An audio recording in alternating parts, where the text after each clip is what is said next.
Listo, muy buenos días a todos. Saludamos a todos esa familia de Sello de tu Esencia que está en diferentes países. Los bendecimos.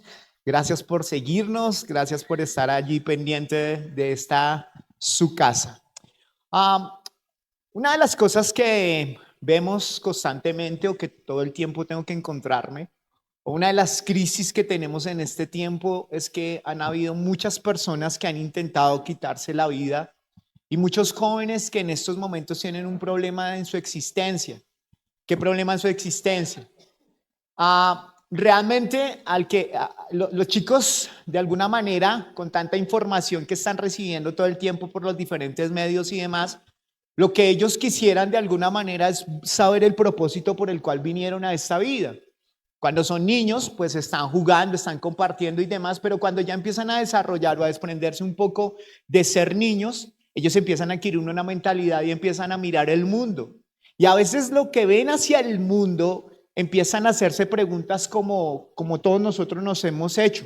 Preguntas como, ¿qué hacemos en esta tierra? ¿Qué es lo que hacemos? ¿Cuál es el propósito de mi vida? ¿Para qué vine a esta vida y demás? Pero no es solamente esa pregunta para los adolescentes y demás, sino también para los que tienen diferentes tipos de crisis de edad. Para algunos dices que la crisis viene para algunos en los 25 años, otros en los 35, otros en los 50 años, y empiezan a vivir una crisis de su existencia. ¿Qué es lo que hacemos en este mundo? ¿Por qué? ¿Qué estoy haciendo acá? Y cuando las personas no comprenden el propósito por el cual vinieron a esta tierra o no hay un propósito como tal, ese propósito de más los puede llevar a ellos a una crisis existencial. ¿Los puede llevar a una crisis qué? Existencial. Y ese modo existencial o esa crisis existencial que a veces nos lleva, a veces no queremos hacer nada, nos deprime, nos da todo igual, sentimos que nuestra vida no vale nada y empezamos nosotros a entrar en una depresión. La palabra depresión se está refiriendo, los psicólogos lo definen como un momento de permanecer en una tristeza profunda. Y más de uno en algún momento de nuestra vida hemos tenido esa tristeza profunda, a pesar de que podemos estar rodeados de lujos, de podemos estar rodeados de personas que nos aman, de personas que nos quieren, empezamos a vivir en algún momento ese modo existencial, esa crisis existencial, esa crisis de por qué vengo, de por qué vine a esta tierra.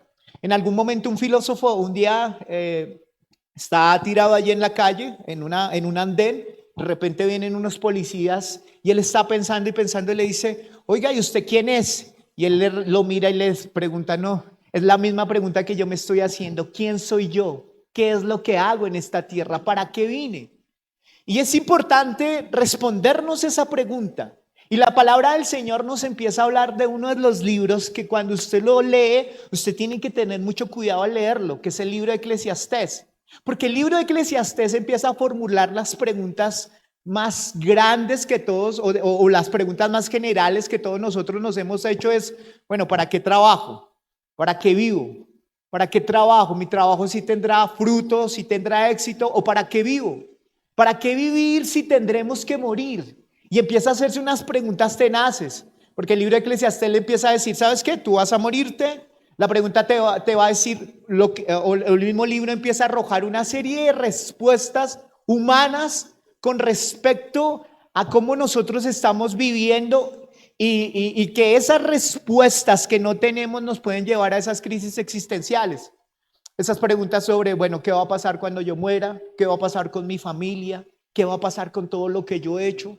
¿Alguien va a venir y va a tomar todo mi trabajo? El amor que yo siento hacia una persona, yo pasaré, las generaciones pasarán y demás. Y empezamos a ver esas preguntas muy difíciles, muy crueles y unas respuestas que vienen allí en el libro de Eclesiastés. Allí le dicen al predicador, le llaman el predicador, pero algunos dicen que es Salomón, el hombre más sabio que existió en esta tierra, concedido por Dios esa sabiduría, empieza a hacerse las grandes preguntas y las grandes incógnitas que todo ser humano nos estamos haciendo. ¿Por qué estamos aquí en la tierra? ¿Para qué vivimos? Y el tener una respuesta contundente es lo que puede sacarnos de una crisis existencial. Y por eso en esta mañana quiero enseñar un poco, o no, el Señor nos quiere enseñar un poco precisamente sobre ese modo, esa crisis existencial. Y que la única manera para poder salir de esa crisis existencial es vivir con propósito. ¿Es vivir con qué? Con propósito. Dígale al que está a su lado, Dios te invita hoy a vivir con propósito. Eclesiastés capítulo 2 empieza a decir, este hombre empieza a decir, entonces me dije, ven ahora, te probaré con el placer, diviértete, y he aquí también esto era veracidad. Dije de la risa, es locura y de placer. ¿Qué logra esto? Consideré en mi mente cómo estimular mi cuerpo con el vino, mientras mi mente me guiaba con sabiduría, y cómo echar mano de la insensatez hasta que pudiera ver qué hay de bueno bajo el cielo que los hijos del hombre hacen en los contados días de su vida. Engrandecí mis obras, me edifiqué casas, me planté viñedos, me hice jardines y huertos y planté en ellos toda clase de árboles frutales. Me hice estanques de agua para regar el bosque como árboles en pleno crecimiento. Compré esclavos y esclavas y tuve esclavos nacidos en casa. Tuve también ganado, vacas y ovejas, más que todos los que me procedieron en Jerusalén. Reuní también para mí plata y oro y el tesoro de los reyes y de las provincias. Me proveí de cantores y cantoras y de los placeres de los hombres, de muchas concubinas. Y me engrandecí y superé a todos los que me engrandecieron en Jerusalén. También la sabiduría permaneció conmigo, y de todo cuanto mis ojos deseaban, nada le negué, ni me privé a mi corazón de ningún placer,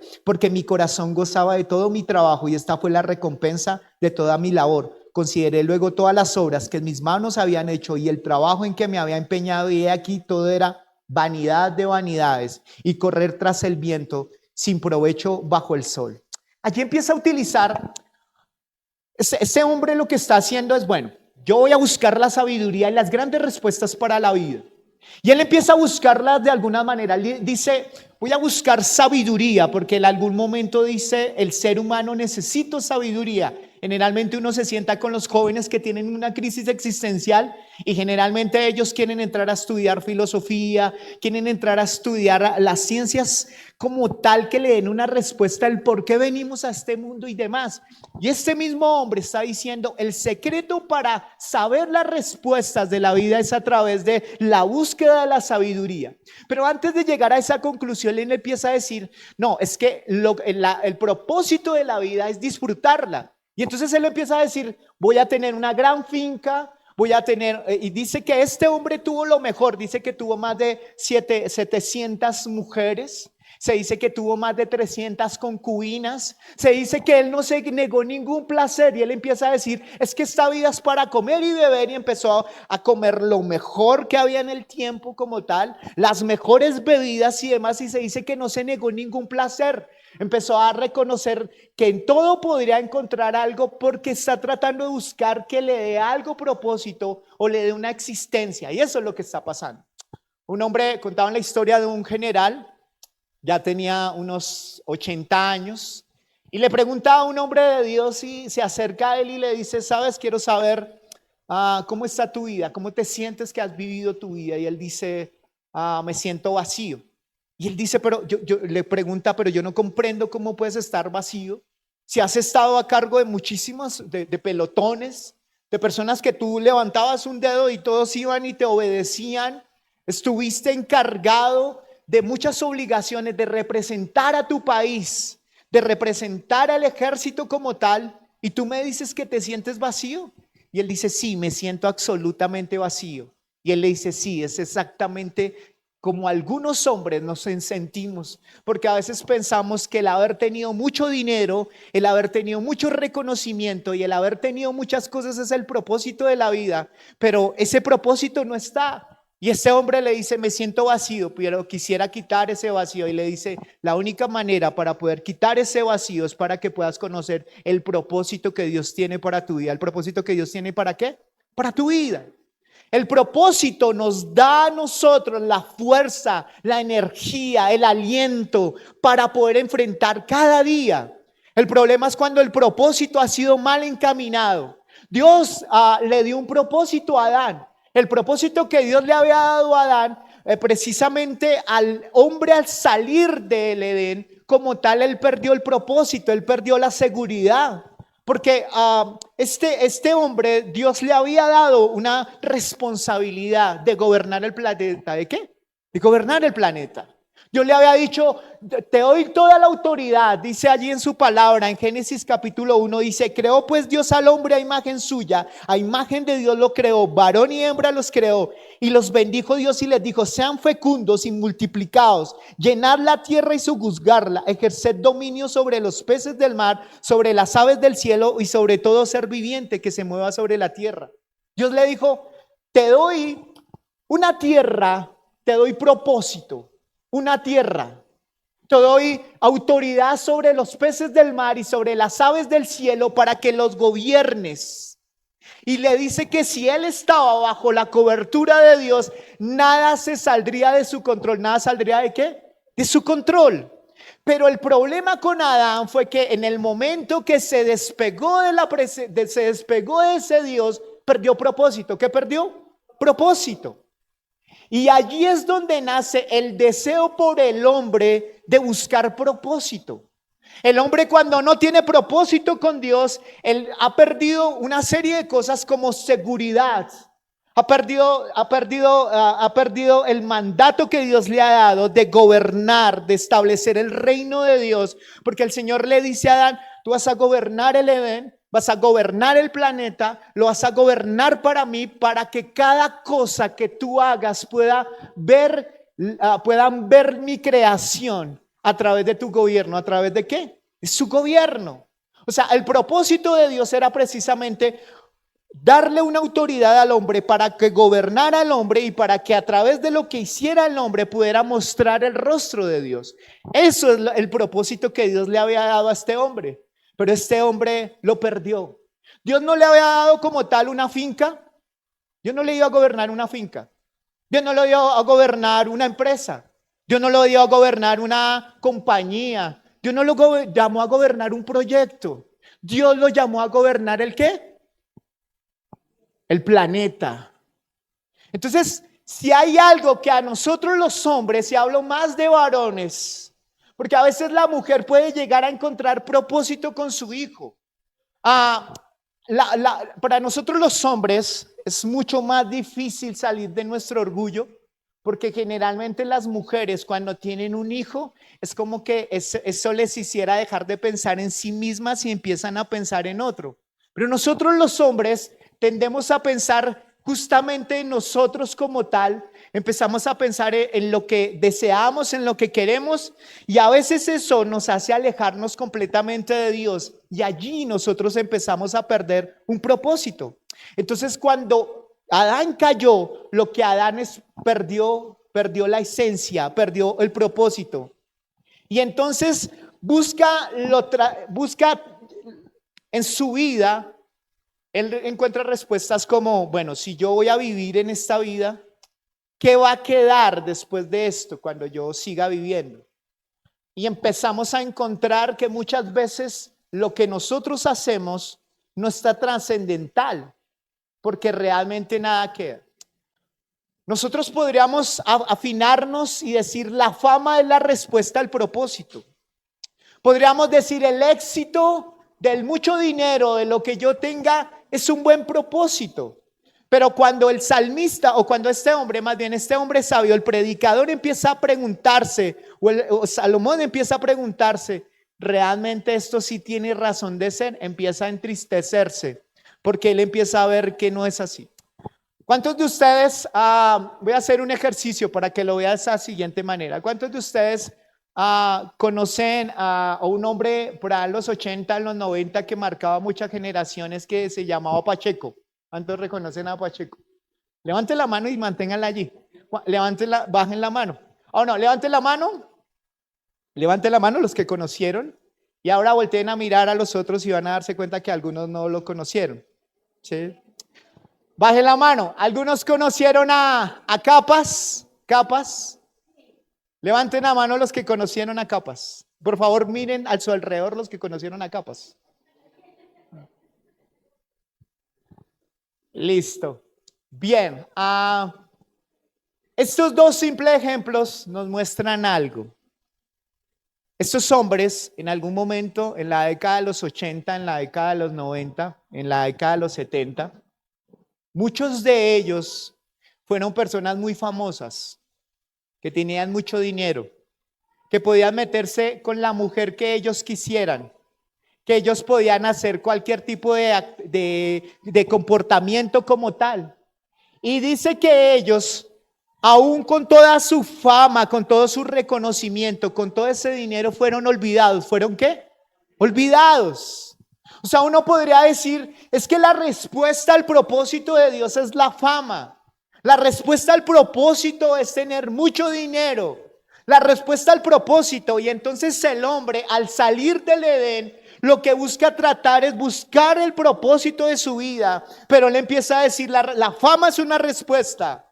Cuando ellos en Génesis tratan de buscar la respuesta para un crecimiento, para tratar de lidiar con su falta de propósito. Y ellos decían, pues lo que vamos a hacer es una torre, que es la torre de Babel. Y ellos empiezan a construirla y decirle, porque esta torre nos va a dar fama. ¿Qué nos va a dar? Fama, nos va a dar reconocimiento. Pero el Señor les dice y les destruye esa torre para decirles, ese no es el propósito en la vida. Ahora, la pregunta que nosotros podríamos hacernos es, ¿cuál es ese propósito? Entonces, Adán vino y heredó un planeta que está caído y que perdió el propósito por el cual Dios nos trajo a esta tierra. Ahora, el hombre, cuando no lo intenta hacer a través de la fama y a través de lo que hace, empieza a tratarlo de buscar a través de la sabiduría. ¿A través de qué? Y al encontrar esa sabiduría, él se empieza a deprimir más.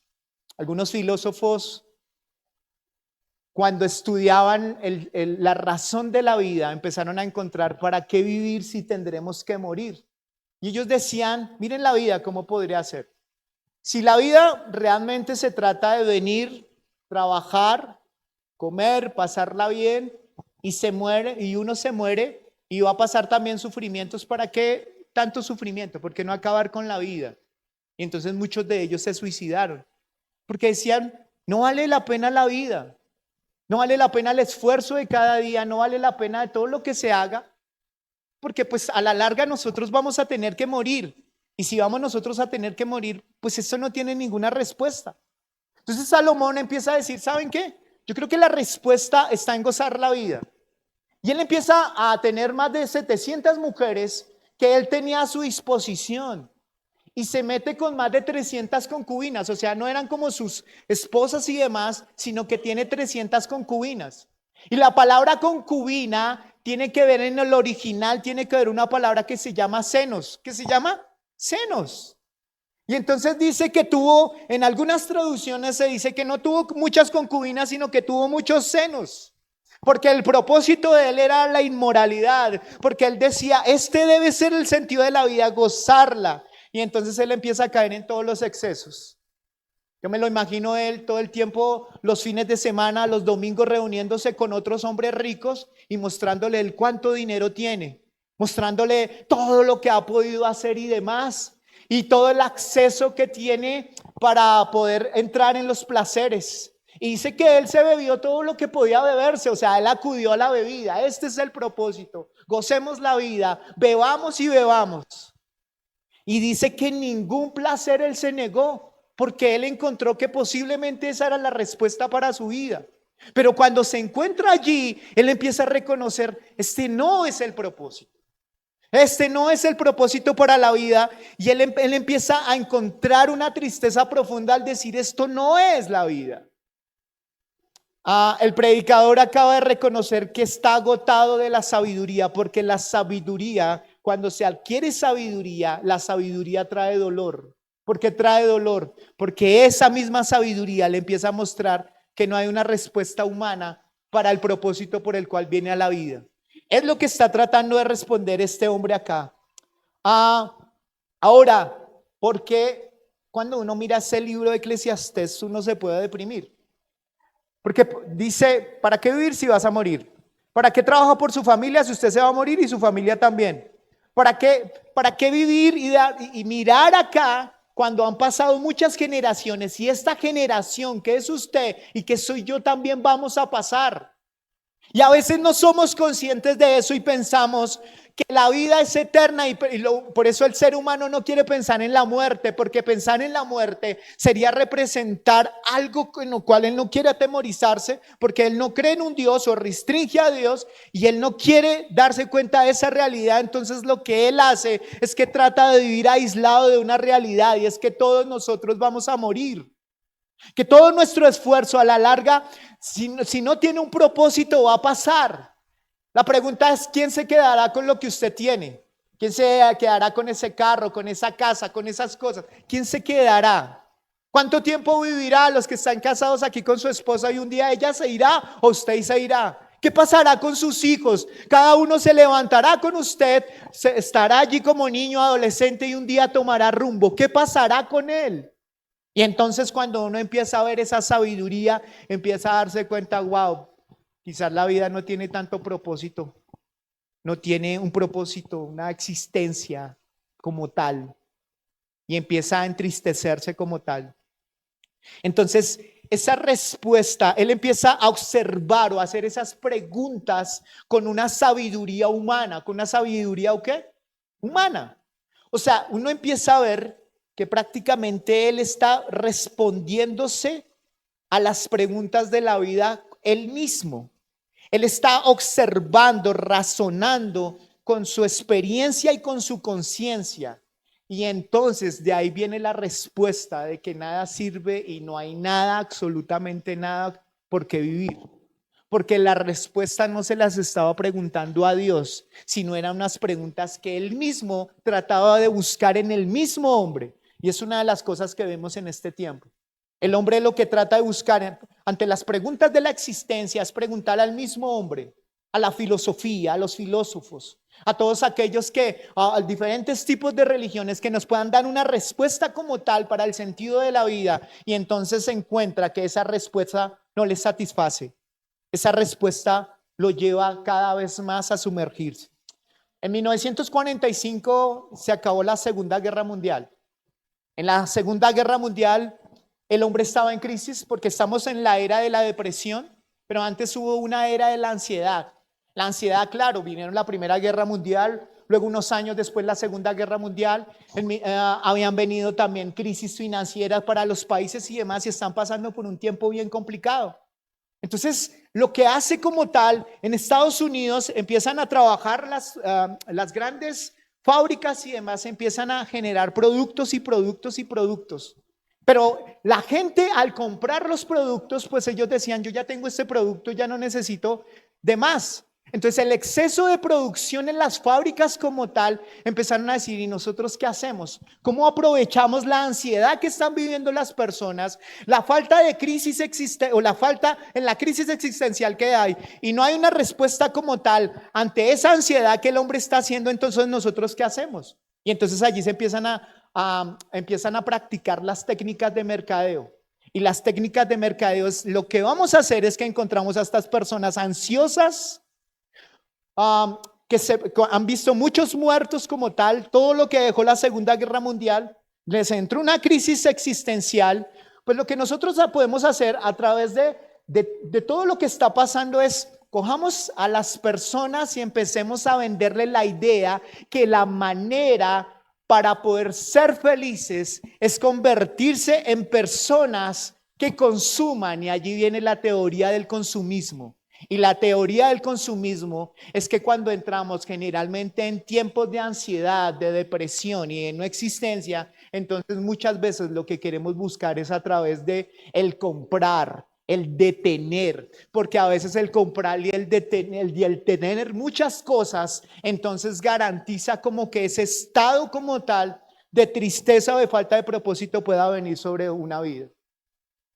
O sea, podríamos entender que el hombre ha tratado de darse sus propias respuestas, y su propia respuesta es la manera para que esa persona pueda sentirse dignificada, importante y con propósito, es que tenga mucho,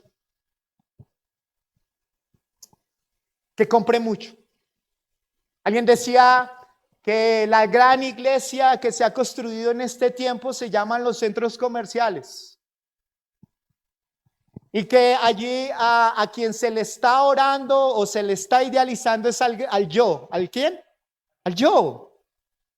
Y cuando uno lo ve desde una perspectiva, uno podría pensar, claro, uno a veces ve en los centros comerciales, en los malls, muchísimas personas con un afán de comprar todo el tiempo y demás. Siempre lo hemos hablado en diciembre. Generalmente las personas se deprimen porque dicen, no tengo para comprar esto, no tengo para comprar lo otro, porque en una sociedad consumista nos han enseñado que la respuesta a la falta de propósito y a la falta de identidad en una vida es tener. Y a nosotros los hombres, los varones, sí que nos marca mucho eso. Porque pensamos que el tener nos da propósito. ¿Por qué? Porque el hombre abandonó el propósito que Dios le había dado, se despegó de Dios y lo que él trata de construir son sus propios castillos. Castillos donde él se cree que le van a dar una seguridad y un propósito en la vida. Y esa es una gran falacia, una gran mentira. Entonces el hombre, al ver que está sucediendo eso en su vida, el hombre, al no encontrar propósito, se convirtió en alguien que empieza a fabricar ídolos. ¿Empieza a fabricar qué? Ídolos. Calvino decía algo así como, el corazón del hombre es una fábrica de ídolos. Le encanta hacer su propio ídolo. Le encanta hacer su propia estructura, lo que él decide. El ídolo es al cual yo empiezo a rendirle más tiempo, empiezo a rendirle mi trabajo, mi energía, porque yo pienso que ese ídolo es la respuesta, en este caso, a mi propósito de vida. Y empieza cada vez más a alejarse de su Dios, porque está diciendo la respuesta no está en Dios, la respuesta está en mí, como lo está haciendo este hombre Salomón cuando escribe este pasaje. Y allí empezamos a ver lo que dice el Salmo 16 y está diciendo, me mostrarán las sendas de la vida, en tu presencia y plenitud de gozo, delicias a tu diestra para siempre.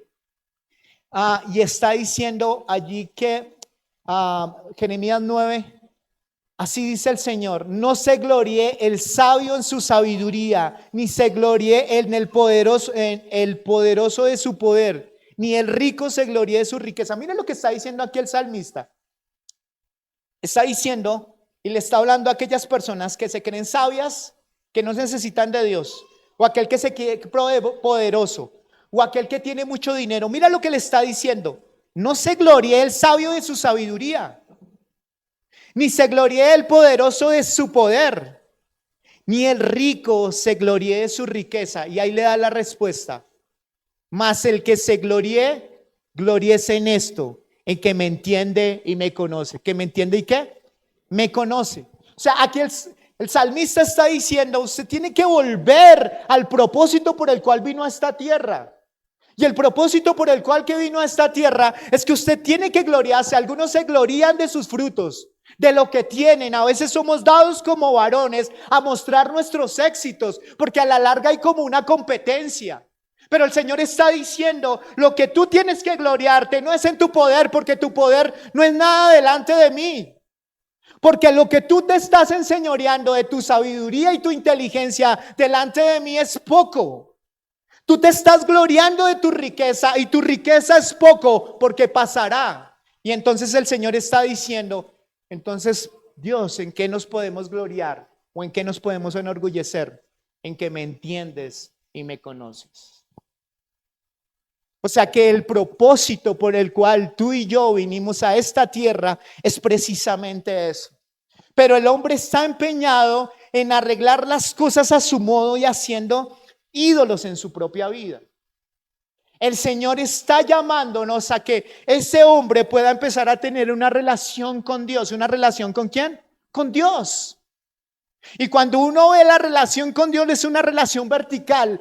La cruz representa una relación vertical con Dios. En que se gloría, en que me conoce. El que sabe qué es lo que deseo para ese hombre que me ama. Ese es realmente el que va a prevalecer. Pero está diciendo, es necesario que hagas esto para que la relación con los demás puedan estar bien. Tú no vas a poder como varón tratar de decirme que eres bendecido cuando en tu casa tu familia está lejos de ti. Cuando tus hijos no te conocen.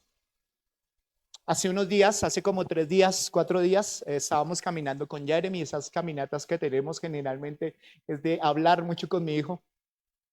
Y pasamos cerca de un CAI y llegó un niño como de 6 años corriendo. Policía, policía, policía. Uno gordito, bien vestido. Policía, policía. Y nosotros nos quedamos allí. No es que quisiéramos mirar el chisme, pero quisimos quedarnos ahí. ¿Qué pasa con el niño? ¿Qué podemos ayudar?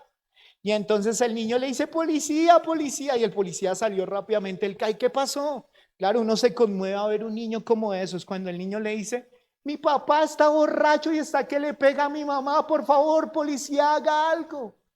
Para mí Jeremy se quedó paralizado y yo también. Terrible, terrible que el egoísmo de un papá y de una mamá pueda desconectar el corazón de un niño y hacerle tanto daño. Tanto daño. Y a veces Dios nos está diciendo que a veces lo más importante para nosotros los varones lo dejamos a un lado porque nosotros hemos hecho ídolos para que nos den a nosotros propósito, reconocimiento y fama. Y a veces como hombres, para nosotros como varones, es muy importante lo que digan los otros, lo que piensen los demás. Y a veces preferimos que los de afuera estén bien con nosotros, pero en mi casa los que están bien conmigo no. Y a veces uno pensaría que lo que hacen afuera los pueden ver como alguien lindo, alguien que está haciendo bien las cosas, pero los que realmente pueden conocer el corazón de un varón son los que están cerca de él, sus hijos, su esposa. Porque el hombre ha tratado de buscar propósito en algo que no es. Y ese hombre, algunos saben cuándo lo reconocerán, al final de sus días. Lo reconocerán cuando el tiempo ha pasado. Pero esta palabra es un llamado de atención para aquel que ha perdido el rumbo. Porque el Señor dice, si se va a gloriar de algo, no me vengas a tramar con lo que tienes. Porque para el hombre por eso es todo su estado de consumismo. Dice, yo tengo una casa, pero quiero una mejor casa. Y está bien la casa y está bien que vivas bien. Pero a veces ese deseo de tener más y más y más. A veces ese deseo es un deseo de encontrar propósito, olvidándose de su Dios. Esto no es para aquel que Dios le ha dado la unción para hacer riquezas, porque Dios nos ha llamado a eso, a avanzar. El problema ha sido el propósito por el cual, o lo que está haciendo en su corazón, porque lo está haciendo. El hombre se ve muy bonito saliendo en las mañanas a trabajar a su propia fábrica, a su propia empresa. Se ve muy lindo como responsable, bien, luce bien. Pero delante de Dios, Él sabe, Dios le está diciendo, tú estás lejos de mí y estás en una carrera que algunos lo llaman carrera de ratas, donde trabajas y trabajas y llegas nuevamente a tu casa y otra vez dinero y otra vez dinero y otra vez dinero y trabajo y dinero, y el hombre se ha olvidado de Dios, ha perdido su propósito. Y las consecuencias de eso es que empieza a hacer su trabajo con desgano. No puede dormir con tranquilidad, las preocupaciones no le permiten vivir con tranquilidad. Vive estresado y empieza a encontrar que lo que necesita como tal es hacer más y más y más. Entonces el hombre empieza a encontrar propósito en lo que hace. ¿Propósito en qué? En lo que hace. Entonces el hombre dice, la manera para sentirme bien es hacer cosas y cosas. Y entonces, ¿qué va a pasar cuando lo que tú estás haciendo posiblemente llega un momento donde tu edad ya no puede? Y en lo que encontrabas propósito y donde desarrollabas tu talento, entonces empiezas a encontrar que ya no lo puedes hacer. ¿Sabes qué va a pasar contigo? Va a pasar lo que sucedió hace unos años con uno de los futbolistas de nuestra selección. Y este hombre, cuando renunció a su carrera, intentó suicidarse y salió por las noticias y demás. Porque durante mucho tiempo fue un deportista y encontró que lo que le daba propósito era ser ese deportista. Entrenó mucho tiempo, hizo muchas cosas, pero el significado de su vida estaba en eso. Y eso es algo que va a pasar. o porque encontraremos la vejez, o porque habrá siempre alguien mejor que nosotros. ¿Se han visto que nosotros los varones somos muy competitivos? Pero generalmente uno va a empezar a encontrar a su lado que hay personas más fuertes que tú en lo que tú haces, más talentoso de lo que tú haces. Y entonces a veces los hombres no lo decimos, pero a veces sufrimos de envidia. Y si vemos a otro hombre avanzando y demás, entonces no me voy a dejar poner la pata, pero nunca somos difíciles para exponer nuestras emociones y entramos en una competencia todo el tiempo, una competencia. Y esa competencia de alguna manera estamos tratando de proteger algo que nosotros no protegemos. Porque en algún momento el talento, el don que proviene de Dios y en que nosotros nos enseñoreamos, hemos estado lejos de Él y por eso en algún momento eso va a cesar. Entonces el propósito no está en lo que tú haces. El propósito en tu vida no está en que tengas una excelente fábrica, y con esto no te estoy diciendo a los que tienen fábrica que la cierren, no, por el contrario, pero necesitan mirar las motivaciones de por qué hacen lo que hacen. De aquella persona que está trabajando juiciosamente y está cumpliendo su labor y demás, claro, pero tienes que encontrar cuál es el propósito de tu vida. Porque algunos se encuentran que el propósito de su vida es cumplir un horario de trabajo y recibir un salario. Y cuando te digan en el trabajo ya no más, entonces esa persona, ¿se han visto que en Estados Unidos tiene muy marcado que cuando las personas se pensionan le colocan un psicólogo? Porque entran en una crisis terrible. ¿Por qué entran en esa crisis terrible? Porque lo que les daba propósito a ellos, ¿qué era? El trabajar, el hacer cosas. Y el Señor les está diciendo, si se van a gloriar en algo, gloriesen en que me conocen. Dice Isaías 43, a todo el que es llamado por mi nombre y a quien he creado para mi gloria, a quien he formado y a quien he hecho. El hombre fue llamado para la gloria de Dios. ¿Fue llamado para qué? La gloria de Dios. Saben, generalmente yo he encontrado muchas personas que dicen, pastor, yo voy a hacer esto, voy a poner este emprendimiento, lo voy a poner en las manos de Dios y va a ser una bendición para ti, para el Señor y demás. Pero con el tiempo eso empieza a perderse y en el tiempo llega un momento donde se separaron completamente de Dios. Porque usaron a Dios para gloriar su propio nombre, pero no para glorificar a Dios. Porque al principio estaban bien conectados, pero con el otro, porque el estar en otro nivel trae tentaciones. Tentaciones como que empiezas, las tentaciones de las riquezas, las tentaciones de vivir en el mundo, las tentaciones de compararse con otros y querer ser como otros, porque si su propósito no está en Dios, entonces se va a perder en el camino. Eso es lo que pasa con el hombre.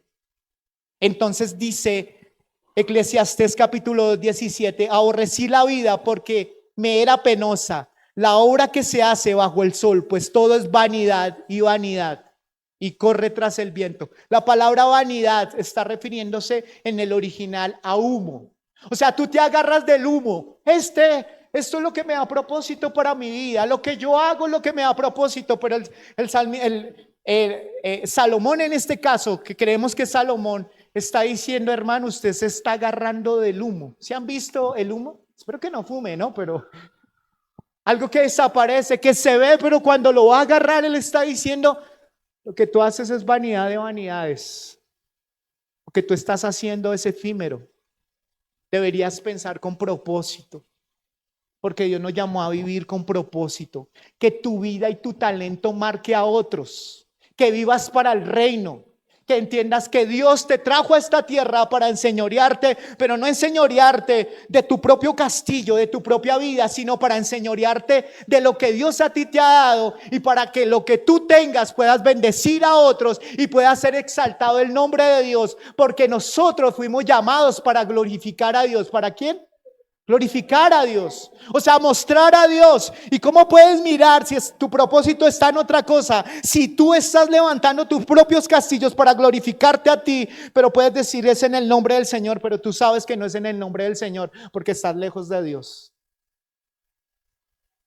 El Señor te está llamando a que puedas tener una familia fundamentada en Él. que puedas vivir como el reino, en el reino. El río Hudson, ¿se han escuchado en Estados Unidos? Hay dos historias tremendas en el río Hudson. Sucede que una mujer a los 15 años, ella empezó a vivir maltratos y demás, a los 15 años queda embarazada. Luego tiene ahí un bebé, luego ya conoce después de unos años a otro hombre. Con este hombre tiene 3 hijos. Y llega un día donde este hombre lo acusaron a él, porque un día la policía empezó a ver un niño corriendo por las calles, medio desnudo, en la madrugada. Y era que esta pareja se habían divorciado y cuando le dejaron al niño, déjeme ver el niño, déjeme ver el niño, lo tenía allá en la casa y de repente el niño desnudito se salió de la casa y demás. Y entonces la policía fue hasta allá y tuvieron un problema porque como tal descuido de que un niño pueda hacerlo. Entonces cuentan la historia que esta mujer cogió a sus hijos y empezó a escribir en el Facebook, en todo lado, perdónenme por lo que voy a hacer y demás. Cogió a sus hijos, los montó en un automóvil y decidió hundirse allí en el río Hudson. Y dice que uno de los niños de 10 años alcanzó a salirse por una de las ventanas, se quitó el cinturón de seguridad y demás, y alcanzó a decirle a los policías. Y finalmente esta familia no quedó, solamente este niño. Y entonces hicieron la investigación y empezaron a encontrar que una hora antes, este ex esposo de ella había hecho tremendo problema como tal y había cogido las puertas a patadas y demás. Y eso generó que esta mujer pudiera tener una crisis para tomar una decisión como esas. Uno pudiera decirle qué tremenda mamá, qué mala mamá, pero yo pregunto ahí dónde está el liderazgo del hombre. No es un hombre de reino, es un hombre que está pensando en sí mismo y no está pensando en su descendencia, en lo que Dios allí le dio. Ahí mismo en ese río Hudson se habla del milagro de Hudson. En el 2009, un avión con 150 pasajeros, resulta que salen de Nueva York. Cuando salen de Nueva York, resulta que en las turbinas como tal se encuentran con unos gansos y los gansos se meten en las turbinas. Llevaban 2 minutos avanzando. Cuando llevan esos 2 minutos, él ve que el avión se va a caer y él dice, él habla con la torre para devolverse, pero él dice es demasiado tarde, él ve todo como tal y lo que decide es una de las cosas más locas que uno puede decir, este man, ¿cómo hace? Él decide tomar la determinación que en el río Hudson él va a planear para que el avión quede allí. Y este hombre, a través de su experiencia de dedicación y de entender que tenía un propósito como tal para bendecir a otros y pensar en otros, le salvó a la vida a más de 150 personas. De eso hay una película. Y uno puede encontrar aquí hombres con propósito. Dios a ti y a mí nos dio propósito, pero ese propósito Dios nos ha llamado a cumplirlo como tal. Dios ha llamado a que nosotros podamos realmente ser una influencia, primeramente para toda nuestra familia, y Dios nos ha respaldado como tal. Pero Dios está diciendo, el propósito por el cual yo te traje a este mundo, te dice, es para glorificar mi nombre, no para que te enseñorees de lo que yo te estoy dando. El Señor te está diciendo, enseñoréate de que amas a tu pareja y que peleas todo el tiempo para arreglarte con tu pareja. Enseñoréate de tu relación con tu familia, porque eso es lo que yo a ti te he dado, porque Dios te ha puesto en esa responsabilidad. ¿Cuántos conocen sus hijos? ¿Cuántos lo conocen a usted? La pregunta. Hace unos días, en el Día del Padre, bueno, que estábamos marcando ese día como tal a nivel nacional, Jeremy me dio un regalo. Y me dio un regalo, un dibujo, unos dibujos. Y me robó lágrimas, mi chino, me robó lágrimas. Aquí les cuento. No soy llorón frente a las cosas, pero sí soy llorón frente al amor y la ternura, esas cosas sí me derriten. Y mi hijo colocó varios dibujos. Colocó una camioneta amarilla. esa camioneta amarilla. Yo le dije, ¿por qué estás dibujando esa camioneta amarilla? Papá, porque cuando tú y yo estábamos hablando, tú me contaste que tu papá, al cual tú querías mucho, tenía una camioneta amarilla y que tú tuviste muchos recuerdos con papá, con tu papá. Ahí lo dibujé. Dibujó a papá y a mamá, nos dibujó a los dos. Yo sé que para ti es muy importante mamá y por eso la dibujé. Dibujó una parte, había como un libro. Papá, yo sé que a ti te gusta escarbar mucho en la palabra y vi cómo estabas allí en la palabra. Y empezó a colocar allí muchas cosas y me robó lágrimas porque yo estoy diciendo, el tiempo que estoy pasando con mi hijo no es perdido. Mi hijo me conoce. Y saben una cosa, no es solamente lo que nosotros hacemos por ellos, sino que nosotros como varones lo necesitamos a ellos. Sabes, a veces nosotros los hombres somos más drásticos con nuestros hijos porque a veces tenemos diferencias políticas. A veces tenemos diferencias tan tontas como usted es de otro equipo y yo soy de otro equipo. O a veces ni siquiera le gusta lo que a usted le gusta. Y a veces esas diferencias nos separan de nuestros hijos. Cuando tú y yo sabemos que necesitamos a papá y que algunos no lo tenemos. Pero pareciera que se rompiera la incongruencia para entender, mi hijo me necesita. Mi hija me necesita. ¿Cuál es el primer amor de una mujer? Su papá. ¿Cuánto el hombre puede impulsarse al mundo y demás con su papá? Sabes, tú y yo, varones, somos la imagen de un papá Dios. Y a veces el obstáculo para que nuestros hijos se acerquen a Dios somos nosotros mismos. Porque nos convertimos en la piedra de tropiezo para que ellos se puedan acercar a Dios. Esta mañana con esto cierro, y es que Dios a ti y a mí nos ha llamado con propósito de establecer su reino sobre nuestras vidas. El propósito de la vida no es la comida ni la bebida, sino el propósito es en Jesús, es en Dios. Y cuando tú descansas, mira, tu descanso. He escuchado mucha gente que me dice, yo lo que necesito para esta necesidad espiritual necesito es unas vacaciones. ¿Y cuántos llegan? Es que las vacaciones y todo eso no está hecho para arreglar solamente un problema que tú tienes espiritualmente. No es las vacaciones o las compras lo que va a saciar esa insatisfacción espiritual. Lo único que puede satisfacer esa necesidad espiritual es Jesús.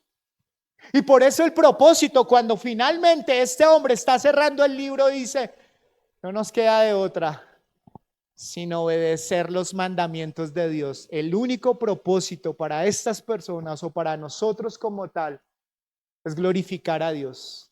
Del resto, nuestra vida será olvidada y pasada por generaciones y generaciones y no va a pasar absolutamente nada.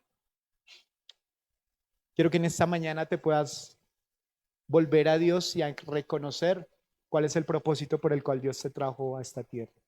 Dios los bendiga, Dios los guarde. Bendiciones. Listo, Duarte. Pónganse en